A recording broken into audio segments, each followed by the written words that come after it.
শিক্ষার্থীদের দাবি মেনে সবার সাথে আলোচনা করে 15ই জানুয়ারির মধ্যে সরকারের পক্ষ থেকে জুলাই ঘোষণাপত্র দেওয়া সম্ভব বলে জানিয়েছেন পরিবেশ উপদেষ্টা সৈয়দা রিজওয়ানা হাসান। বিকেলে সচিবালয়ে সাংবাদিকদের কথা বলেন তিনি।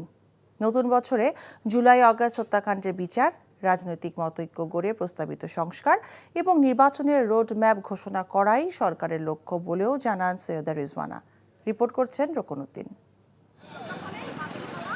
সচিবালয়ে অগ্নিকাণ্ডের তদন্ত প্রতিবেদনে সরকার সন্তুষ্ট বলে জানিয়েছেন পরিবেশ বিষয়ক উপদেষ্টা। বলেন, তারপরও সব বিষয়ে নিশ্চিত হবার জন্যই আলামত বিদেশে পাঠানো হয়েছে। যদি সত্যি এটা নাশকতা হতো তাহলে ঘটনাটা কিরকম ঘটতে পারত সেটা দেখিয়েছেন। এ সময় সাংবাদিকদের প্রশ্নের জবাবে সৈয়দা রিজওয়ানা বলেন, নতুন বছরে আইন শৃঙ্খলা পরিস্থিতি ও নিত্যপণ্যের দাম স্বাভাবিক রাখতে চায় সরকার। তবে মূল লক্ষ্য তিনটি: বিচার নিশ্চিত করা এই জুলাই আগস্টে হত্যাকাণ্ড এবং যে বর্বরতা চলেছে তার। দ্বিতীয় হচ্ছে যে সমস্ত সংস্কার করার প্রস্তাবনাগুলো আসবে সেগুলোর ব্যাপারে রাজনৈতিক মতৈক্য গড়ে সেই সংস্কারগুলো করা।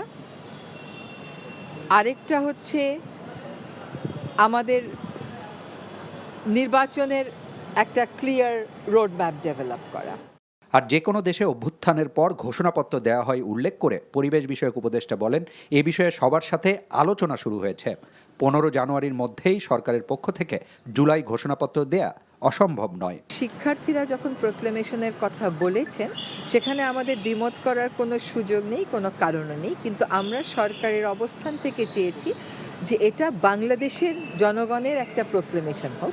সকলের সাথে কথা বলার প্রক্রিয়াটা শুরু হয়েছে, এখন হয়তো ড্রাফটিং এর প্রক্রিয়ায় আমরা 14 দিনের মধ্যে আমরা অবশ্যই বিষয়টা ইতিবাচকভাবে দেখব। এটা অসম্ভব কোনো কিছু। কোনো দল নির্বাচন করতে পারবে কি পারবে না সেই সিদ্ধান্ত নির্বাচন কমিশনের বলেও জানান তিনি।